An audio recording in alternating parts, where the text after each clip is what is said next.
Muito bem, pessoal, estamos de volta e hoje vamos começar a nossa aula aqui sobre o sistema operacional Linux, tá bem? Vamos que, no primeiro momento, então, definir algumas características desse nosso sistema operacional.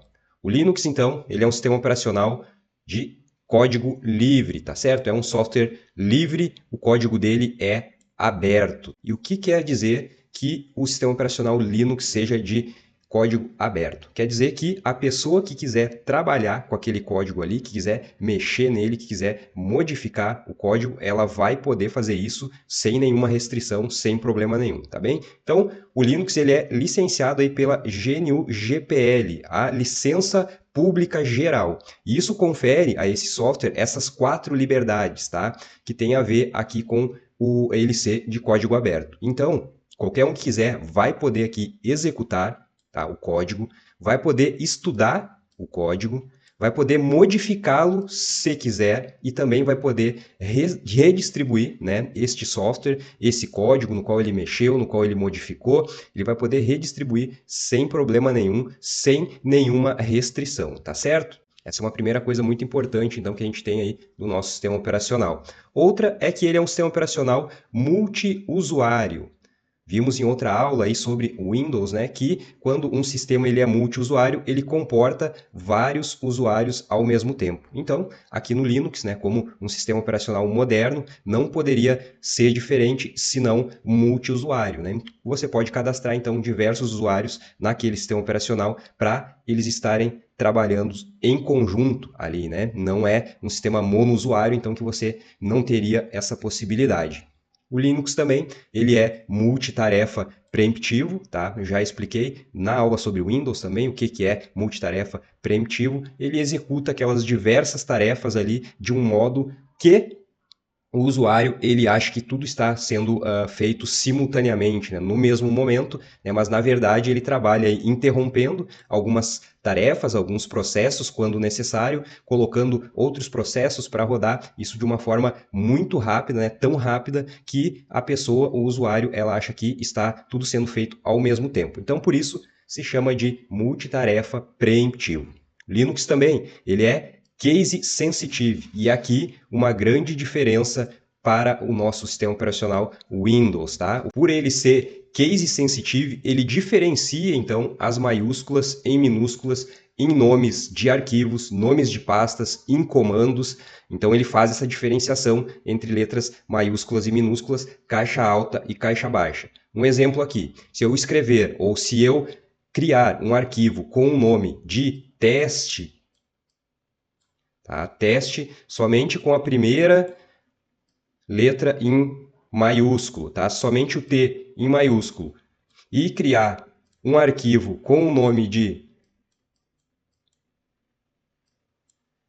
teste também, com a mesma extensão, mas, porém, com o nome do arquivo aqui, essa primeira parte toda em caixa baixa, toda em minúscula, o Linux vai considerar como sendo arquivos diferentes, ele vai deixar você fazer isso. No Windows, você não teria essa possibilidade, porque o Windows ele não é case sensitivo, então ele consideraria o mesmo nome de arquivo, né, e com a mesma extensão. Então, ele ia proibir de fazer, né, de criar esse arquivo com esse mesmo nome, tá certo? Aqui não, aqui o Linux ele é case sensitive, então ele diferencia essas letras maiúsculas e minúsculas em nome de pastas, arquivos e também em comandos, então é uma maneira diferente de se trabalhar, né, do que no outro sistema operacional. No Linux, então, nós temos o que chamamos de distribuições, tá? As distros. O que seria uma distribuição? A distribuição é o núcleo do sistema operacional, o kernel, tá? Mais os aplicativos, os softwares, mais algumas ferramentas de gerenciamento. Então, normalmente o que se faz, né, quando se criam distribuições, pega-se aqui o kernel, o núcleo, a parte central ali do sistema operacional Linux, né, e se colocam alguns softwares em um pacote, mais algumas ferramentas e se cria uma distribuição. Então, existem inúmeras distribuições de Linux rodando por aí. inclusive algumas distribuições já feitas aqui no Brasil, né, e que já não existem mais. Mas a gente tem algumas bem conhecidas, tá, e que você precisa saber para a sua prova, tá? Temos aqui o Ubuntu, que é amplamente utilizado aí, principalmente por usuários domésticos, né, por ele ter aí uma interface gráfica bem amigável, tá? O Ubuntu, então, ele é uma das distribuições mais utilizadas de Linux. Temos Fedora também, bem conhecido, Red Hat. Temos uma distribuição também para trabalhos forenses aqui, o Kane, tá? O Kane, então, ele possui, vem integrado já esses aplicativos que eu falo aqui, que são colocados junto com o kernel. No Kane temos vários desses softwares, vários aplicativos direcionados à área de forense, tá? Para busca, recuperação de arquivos e tudo mais. Então, é uma distribuição um pouquinho diferente, um pouquinho fora do convencional, tá? Temos aqui também OpenSUSE, tá? Kinopix, temos Gentoo, e Debian, né? A Debian serve de base para outras várias distribuições do Linux. Então, como eu falei, nós temos, além dessas aqui, outras inúmeras distribuições desse sistema operacional, porque, né, qualquer pessoa aí pode criar uma distribuição. Você poderia estar criando uma distribuição do Linux, né? Pegando o kernel, juntando alguns softwares ali, algumas outras ferramentas, empacotando tudo e criando, né, uma distribuição, uma distro deste sistema operacional, tá certo?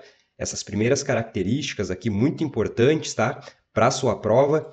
Agora nós vamos aqui para interfaces no Linux, tá? Nós temos, assim como no Windows, nós temos dois tipos de interfaces que são usadas aqui nesse sistema operacional. A interface por linha de comando, a CLI, e a interface gráfica, tá? A GUI ou GUI, tá? Então, a interface por linha de comando, você já sabe, né? Lá no Linux a gente tem o terminalzinho de comandos, nós temos o PowerShell, também pode fazer isso, e aqui no Linux nós temos também, né, os nossos terminais de comando, nos quais nós vamos interagir por meio de comandos escritos na tela, tá certo? Mas também temos o modo gráfico, e é por isso que o Linux ele se popularizou bastante aí nos últimos tempos, porque também, né, a maioria das versões aí ela já vem com o modo gráfico, né, o Graphical User Interface, para que o usuário ele se sinta mais à vontade com esse sistema operacional, tá certo? Aqui então nós temos vários tipos com vários nomes de interfaces gráficas que podem ser utilizadas nos sistemas operacionais Linux. Ali no Windows, né, você não pode, não tem essa escolha, né, não tem essa opção. Você usa o que é destinado ali junto com aquela distribuição daquele sistema operacional. Você não tem essa possibilidade de usar uma outra interface gráfica. Aqui, nos sistemas operacionais Linux, não. Você tem essa possibilidade, você tem mais de uma possibilidade de interface gráfica que você pode utilizar aí na sua distribuição. As mais conhecidas eu trouxe aqui para vocês, sendo que duas delas costumam cair em prova de concurso. Normalmente aí se pede só o nome, tá, dessas interfaces gráficas, que são o GNOME e o KDE, tá certo? Essas aqui já vi cair em questões de concursos, então fique bem atento nesses nomes, tá? GNOME e KDE são interfaces gráficas de distribuições Linux. O GNOME muito usado aí na distribuição Ubuntu. Mas também temos outras aqui, temos a XFCE, temos a Mate, a Cinnamon, tá? Essas aqui raramente caem em prova e então é bom que você saiba mesmo, né, o nome dessas duas principais aqui e principalmente, né, o GNOME que é a interface gráfica aí, que é utilizada na distribuição Ubuntu do nosso querido Linux, tá certo? Vamos lá, vamos avançando aqui e agora a gente vai ver o que é um gerenciador de boot e quais os que existem, né, e os que são cobrados em prova. Gerenciador de boot, então, é um softwarezinho que ele vai gerenciar a sua entrada ali nos sistemas operacionais que estão instalados no seu dispositivo. Então, no seu dispositivo aí, no seu computador, no seu notebook, você pode ter instalado mais de um sistema Linux. Você pode ter instalado o sistema Linux e também o sistema Windows no seu dispositivo. E para isso, né, para que você consiga escolher qual deles você vai usar em cada momento, você tem que ter um gerenciador de boot, tá? E aqui no Linux nós temos dois que são cobrados em prova, tá? Que é o gerenciador Lilo e o gerenciador Grub, tá? Então, o Lilo, ele é um pouco mais antigo, né? Mais simples, aqui você vê que a interface dele é um pouco mais antiquada, tá? E ele suporta poucos sistemas operacionais aqui para que você possa escolher. Você não vai poder estar usando esse gerenciador de boot se você tem 10 sistemas operacionais instalados aí no seu computador. Então ele suporta poucos sistemas, ele é um pouco mais antigo, mais simples, ele tem menos opções, né? Que o nosso outro modelo aqui, que é o Grub. O Grub, então, ele é mais moderno, tá? Ele suporta múltiplos sistemas operacionais também, né? Você pode utilizar esse gerenciador de boot aqui, por exemplo, se você tiver um Windows e um Linux instalado no seu dispositivo, né? Você teria que usar o Grub. E ele é mais configurável, né, que o nosso gerenciador Lilo aqui, tá certo? Então aqui você tem, né, as duas imagens dos nossos dois gerenciadores de boot no sistema operacional Linux, tá?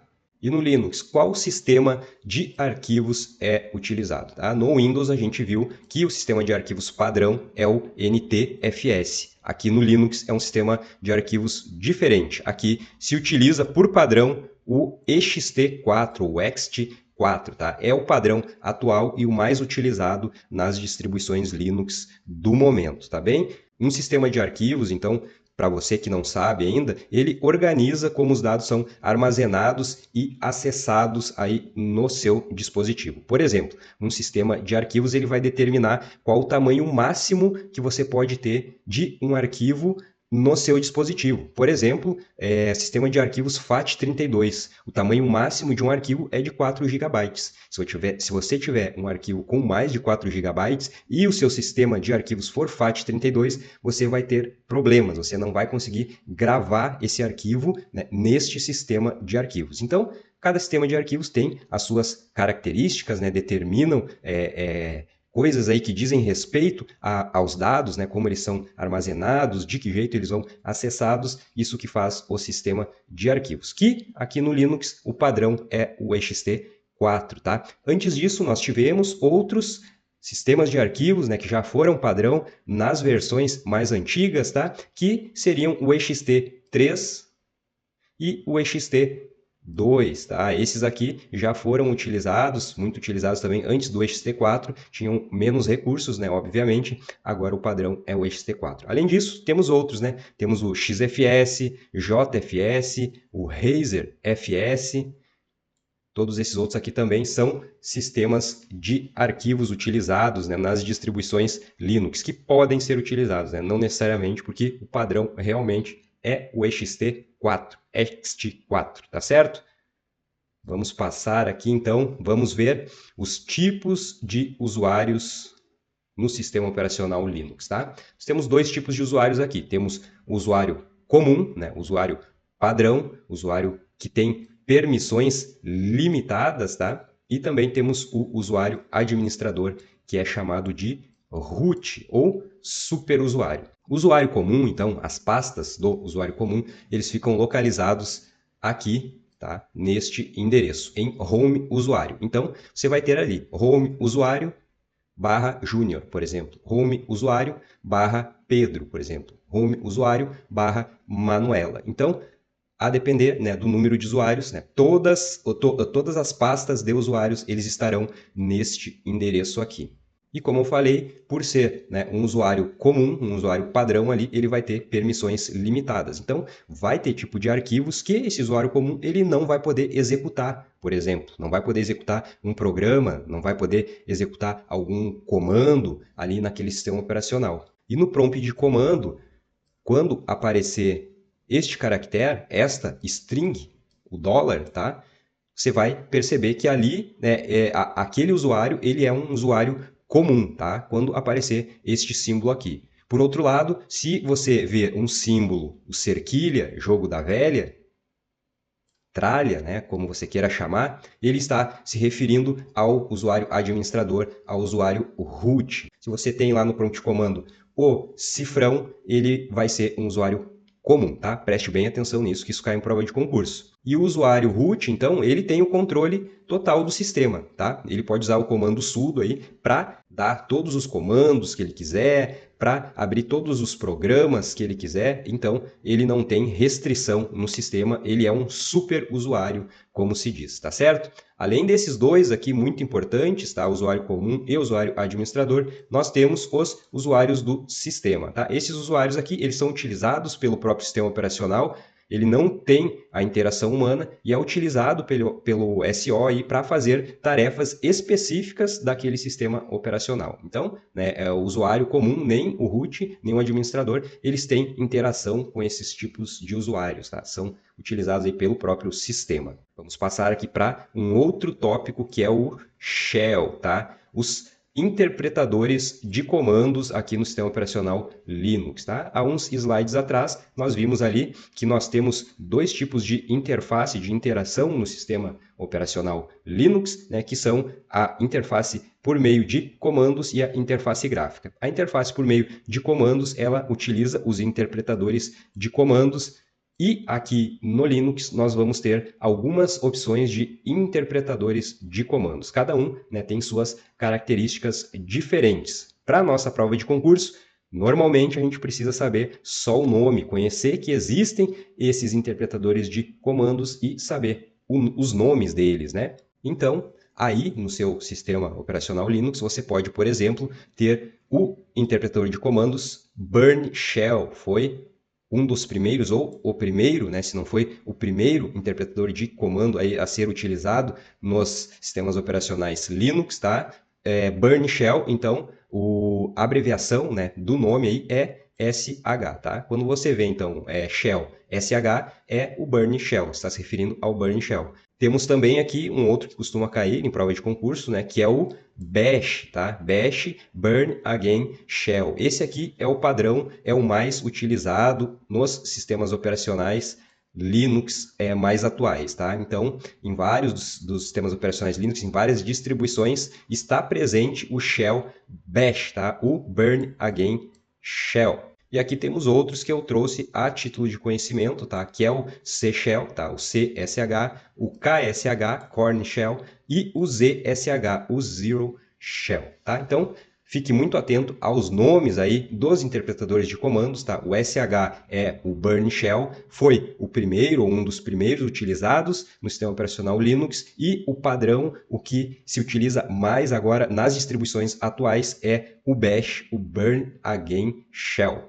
Vamos passando aqui que nós temos mais coisas para ver sobre o sistema operacional Linux. E aqui a gente vai ver um pouquinho sobre a estrutura de diretórios no Linux, tá? A gente tem aqui no sistema operacional Linux, então, uma estrutura de diretórios muito bem definida, tá certo? Então, o Linux, ele trabalha sobre o padrão FHS, tá? File System Hierarchy Standard, tá? Este padrão, ele determina, né, o que cada pasta vai guardar. E aqui, então, eu trouxe os nomes das pastinhas, o caminho delas, que tipo de arquivos ou programas ou diretórios que essa pasta comporta, tá certo? Nós temos, então, a pasta bin, tá? /bin. Nessa pasta, então, são ou estão presentes os programas essenciais para o sistema funcionar. Então, aqui, por exemplo, a gente tem, né, os comandinhos, tá? Os scripts dos comandinhos que a gente utiliza, o ls para listar, o cp para copiar, o mv para mover, estão todos aqui dentro da pasta /bin, tá? Que são essenciais para o sistema, para o funcionamento do sistema. Na pasta /boot, então, nós temos os arquivos de inicialização do sistema. Lembra que eu falei agora há pouco do Grub, do Lilo, que são gerenciadores de boot? Eles estão aqui nessa pastinha, na pastinha /boot, tá bem? Temos ainda a pasta /dev, que comporta aí os arquivos dos dispositivos, tá? Então, quando você tem aí, por exemplo, um HD instalado no seu dispositivo, tá? Ele vai ficar aqui nessa pastinha, montado nesta pastinha aqui, na pasta dev, tá? Depois vai ter ali, então, algum nomezinho que vai ser o nome desse dispositivo de armazenamento que você tem aí instalado, tá? No seu computador ou no seu notebook. Então, todos esses dispositivos, eles vão ficar aqui dentro da pasta /dev. Nós temos ainda pasta barra etc, tá? Aqui nós temos os arquivos de configuração do sistema, então configuração de redes, configuração de senhas, todos vão estar aqui dentro da barra etc, tá? Barra home, aqui ficam os diretórios pessoais dos usuários, tá? Há uns slides atrás eu já tinha comentado, então aqui, por exemplo, se você tiver o cadastrado, né, no seu sistema operacional o usuário João, né, os arquivos deste usuário, eles vão ficar na pasta home. Então, nós vamos ter ali a pastinha home barra João, né? E ali dentro vão estar todos os arquivos deste usuário, tá certo? Temos ainda a pasta lib, tá? A pasta lib contém as bibliotecas essenciais utilizadas pelos programas do /bin e do /sbin, né? O sbin é a pasta dos programas essenciais do superusuário, tá? Ela está aqui embaixo, eu vou falar sobre ela, tá? Contém ali os programas de administração do sistema, né? Utilizados pelo superusuário, pelo root, então estão na pasta sbin, tá? E aqui dentro do lib a gente tem as bibliotecas usadas, tá? Pela pasta bin, né? Pelos programas que estão na pasta bin e pelos programas que estão na pasta sbin.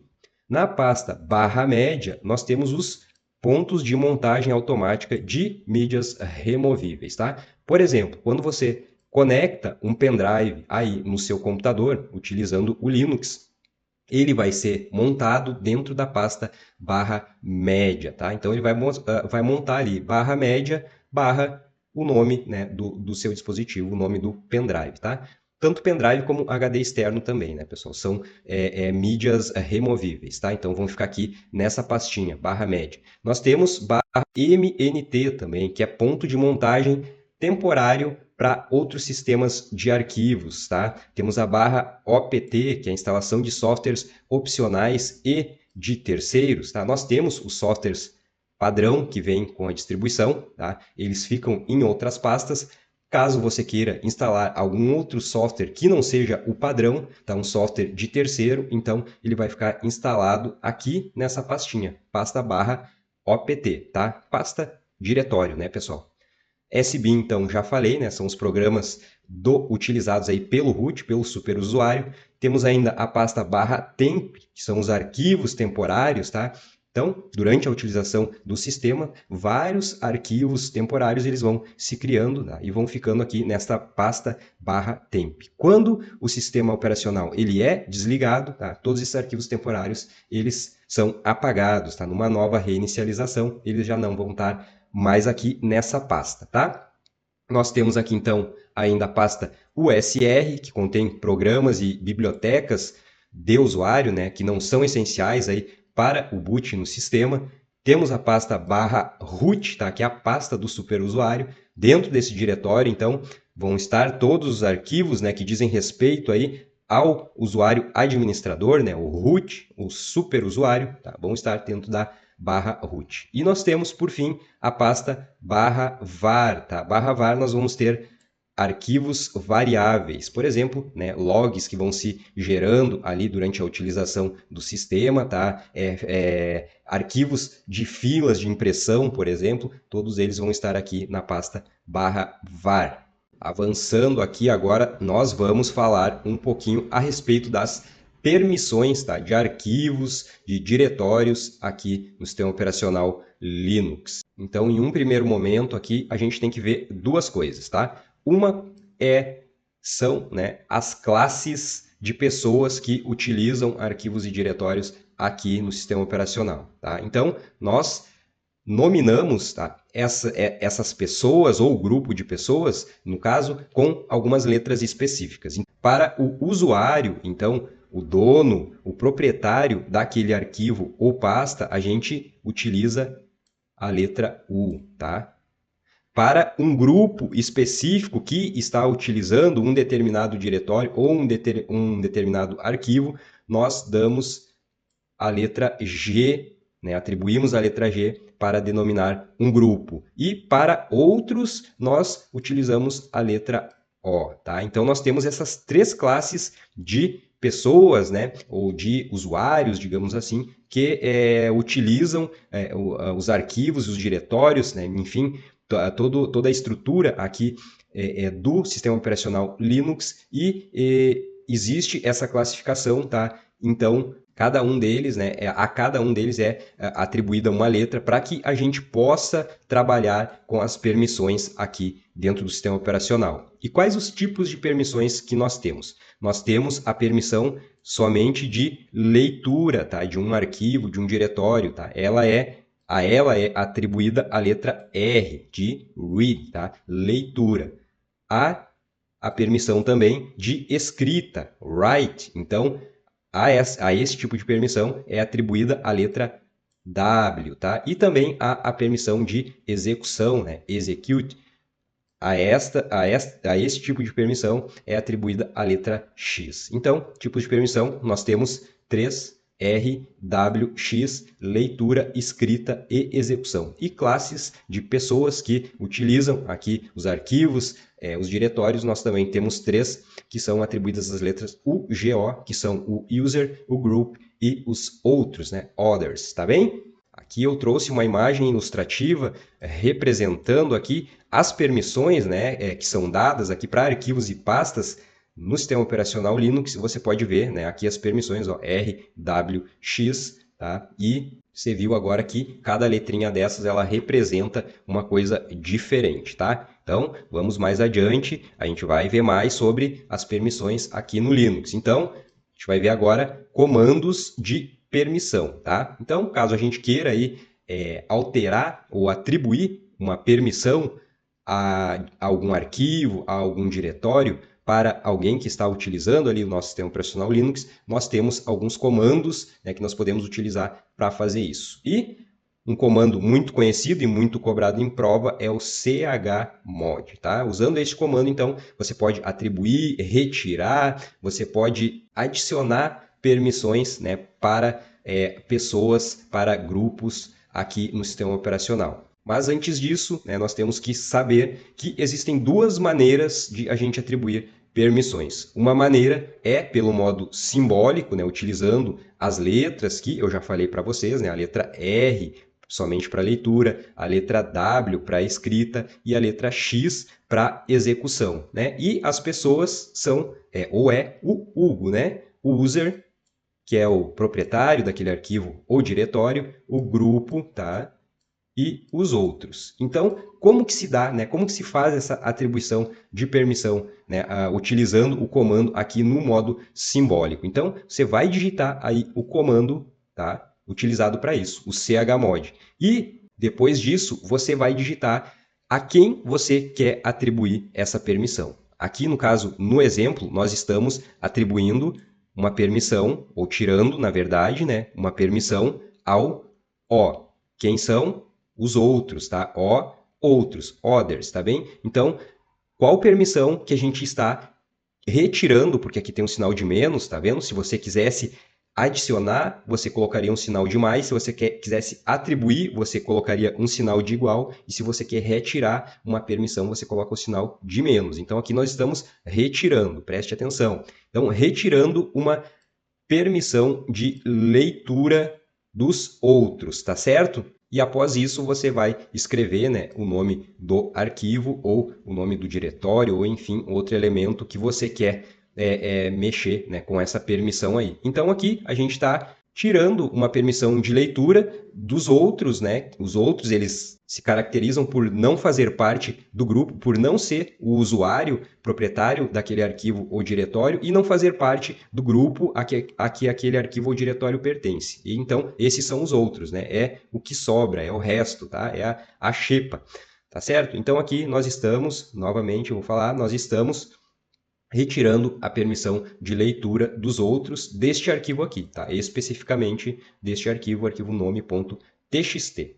Aqui embaixo, para reforçar, eu trouxe um outro exemplo aqui. Vamos lá de novo. Olha aqui, você vai digitar o comando chmod, tá? Que é o que trabalha com as permissões. Depois, você vai digitar a quem você quer atribuir, retirar ou adicionar a permissão. Aqui no caso, você está percebendo que nós estamos trabalhando com todas as classes que existem, tá? Com o usuário, com o grupo e com os outros. E que nós estamos atribuindo permissões de leitura e de execução, né, para todos esses aqui, tá? O arquivo, tá, continua o mesmo. estou trabalhando com o arquivo nome.txt. Então aqui, neste comando, eu estou adicionando, tá, a permissão de leitura e de execução do arquivo às 3 classes que nós temos, tá? O user, o grupo e os outros, tá certo? Então, dessa maneira que se faz aqui, que se trabalha, tá, com os comandos de permissão no modo simbólico. Espero que vocês tenham entendido. Se vocês não entenderam, tá, é só escrever nos comentários aqui embaixo que eu vou responder e tentar clarear um pouco mais, tá certo? Mas é tranquilo, tá, pessoal? E aqui nós temos também, né, o outro modo é o modo octal, né, que chamamos, tá?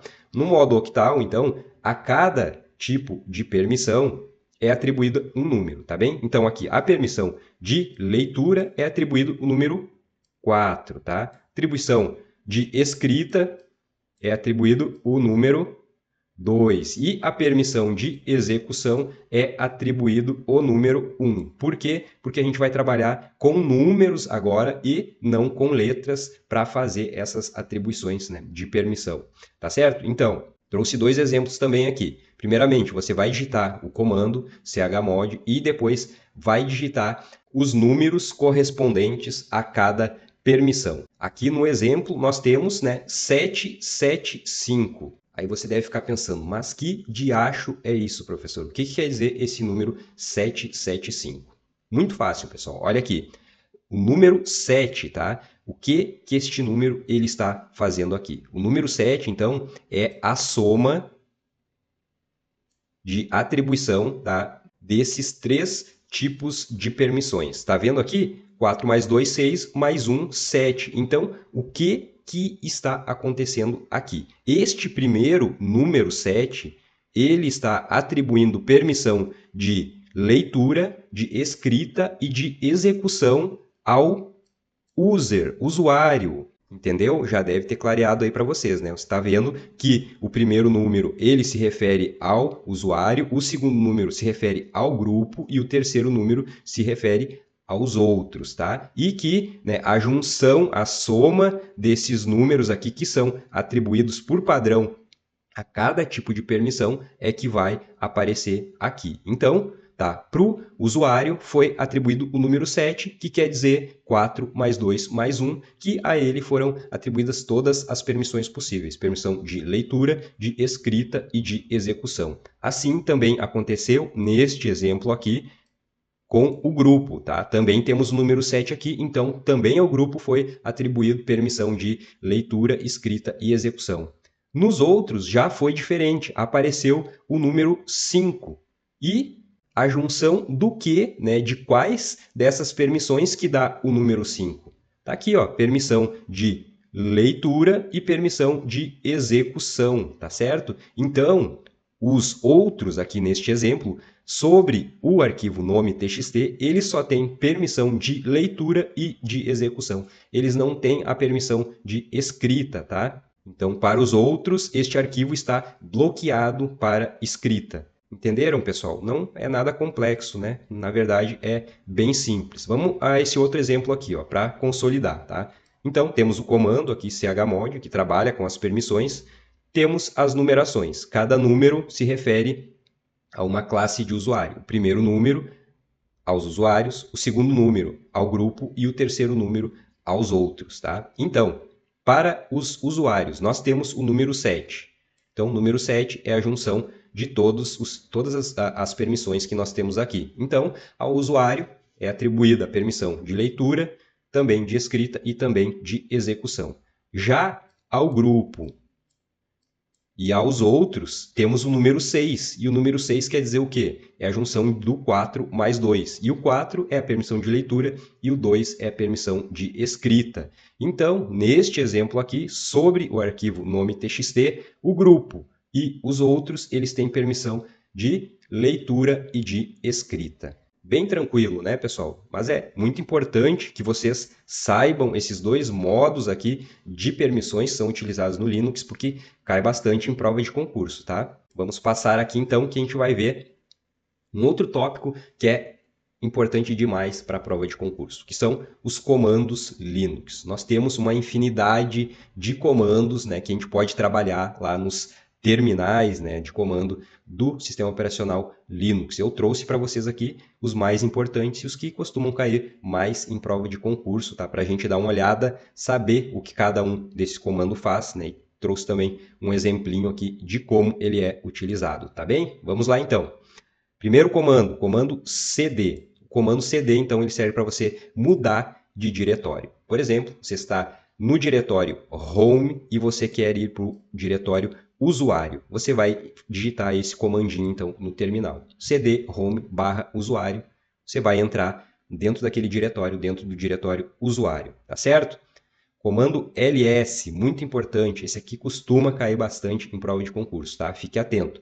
ls, então, ele lista arquivos e pastas. Então, para utilizar esse comando, você pode dar o caminho completo, caso você não esteja nessa pasta usuário aqui, por exemplo, esteja em outra pasta qualquer, você pode digitar o caminho completo aqui no final. Caso você esteja querendo listar os arquivos daquela pasta que você está ali no momento, você não precisa digitar o caminho, tá? Só precisa digitar o comando, tá? E também aí os seus parâmetros. E aqui nós temos um parâmetro muito importante, tá? Para a prova de concurso, que é o "-l". O "-l" é um parâmetro que ele vai trazer o formato que se chama longo, tá? O formato longo de lista. Então, vão ser apresentados para vocês aqui todas essas informações que a gente tinha aqui no outro slide. Deixa eu puxar aqui, ó. Este aqui está sendo mostrado no formato longo, tá? Então, se deu aqui o comando ls-l e mostraram-se aqui as permissões, por exemplo, tá? Datas de criação deste arquivo, tamanho dos arquivos ou pastas também são mostrados, tudo utilizando-se aí o parâmetro "-l". Se não tivesse sido digitado esse "-l", só iriam aparecer os nomes dos arquivos ou pastas, tá? Então, esse parâmetro é muito importante, assim como um outro parâmetro que eu não escrevi também aqui, que é o "-a". Tá? O "-a" ele vai mostrar, então, os arquivos ocultos do sistema, além dos arquivos normais que ele já mostraria. Tá? Então, digamos que eu dê um comandinho aí, ls-l-a ou ls-la, tá? Vão ser mostrados os arquivos que estão presentes, arquivos e pastas, né, que estão presentes ali naquele diretório que eu estou no momento, trazendo o formato longo com todas aquelas informações que eu mostrei para vocês agora há pouco e também trazendo os arquivos que estão ocultos ali dentro daquele diretório, tá certo? Muita atenção aqui neste comandinho, tá? Costuma cair bastante em prova. chmod. Então, chmod eu já tinha mostrado para vocês no slide anterior. Ele trabalha com as permissões de arquivos e pastas no sistema operacional, tá? O exemplinho aqui, tá? É mais ou menos parecido com o que a gente já tinha visto, tá? Então, aqui, né, nesse exemplo, está se dando permissão 7 para o usuário, que é a permissão total. Se tem permissão de leitura, escrita e execução. Para o grupo e para os outros, então, está se atribuindo o número 5, que são as permissões de leitura e de execução. Outro comandinho importante também, mkdir. Mkdir, ele cria um novo diretório. Mkdir vem de makedir, tá? De criar, de fazer. Então, o mkdir, ele cria um novo diretório. E aqui está a sintaxe do comandinho, tá? Mkdir e o nome do diretório que você quer criar, tá bem? Temos ainda o comando mv, ele move ou renomeia arquivos ou pastas. Então, ele tem essas duas funções em dois contextos diferentes, tá? Se você digitar somente o comando, o nome do arquivo e um destino final, está aqui o caminho home / usuário, ele vai mover este arquivo para este diretório aqui, tá bem? Agora, você pode utilizar o mv também de outra maneira para renomear um arquivo ou pasta. Então, se você digita o comando mv, dá um nome do arquivo e logo a seguir você coloca outro nome de arquivo, você está renomeando, tá, aquele arquivo ou aquela pasta que estão ali na sua linha de comando, tá bem? Então, pode ser utilizado aí desses dois modos o comando mv. Temos também aí o comando touch, tá? O comando touch, ele serve para criar arquivos vazios. Então, você pode criar um arquivinho vazio ali utilizando esse comando, né? Aqui eu trouxe a sintaxe, você pode digitar o comando touch e o nome do arquivo com a sua extensão. Beleza, pessoal? Vamos para mais uma página aqui, onde nós temos mais alguns comandos muito importantes para a sua prova, tá bem? Este aqui caiu Na última ou na prova de 2018, eu não estou lembrado agora, mas eu lembro que teve uma questão relacionada a este comando, tá? Em uma das últimas provas aí da Polícia Federal. Comando PWD. Comando PWD, então, ele mostra o diretório atual. E o que o examinador ele tenta fazer? Ele sempre tenta colocar esse comando relacionado a alguma coisa de senha, tá bem? Porque PWD já vem na sua cabeça password, né? Senhas, mas não é isso que o comando PWD faz. Ele não trabalha com senhas.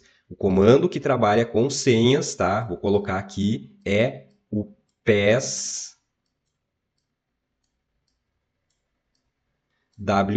tá? Este sim, PSWD é relacionado a senhas. O PWD, ele mostra o diretório atual. PWD quer dizer Print Work Directory, né? Diretório. Então, ele printa o diretório que se está trabalhando, o diretório atual. Ele mostra na tela o diretório em que você está, tá bem? Então, se você digitar um PWD ali, vai ser mostrado para você o diretório que você está, tá bem? Não confunda, então, PWD com PSWD. Temos ainda comando RM, remove, tá? Comando, então, remove arquivos e diretórios. Aqui está a linha, né? Um exemplo de linha que você poderia usar, a linha de comando rm arquivo.txt. Está removendo aqui este arquivo, tá? Diretamente. Também temos aqui, ó, rm-r e um diretório aqui. O que que o "-r" faz? O "-r" ele quer dizer recursivo. Então, ele vai apagar esse diretório aqui e tudo que estiver recursivamente, ele vai apagar tudo que estiver dentro desse diretório. Então, se você tiver outras pastas, outros arquivos dentro desse diretório, vão ser apagados também, porque você está utilizando o parâmetro "-r", tá certo? Outro comandinho aqui, comando cp, de copy, tá? Copia arquivos e pastas. Então, você vai dar o comandinho ali, comando cp, vai dar o nome do seu arquivo e vai dizer o destino, né, deste arquivo ou desta pasta. Temos também o comando find, tá? De procurar, de busca, procura por arquivos no sistema. Olha aqui a linha de comando, find home-name arquivo.txt. O que eu estou pedindo com esse comando? Tá? Comando find, então, para procurar um arquivo nesta pasta, na pasta home, tá? "-name quer dizer que eu estou procurando pelo nome do arquivo, tá?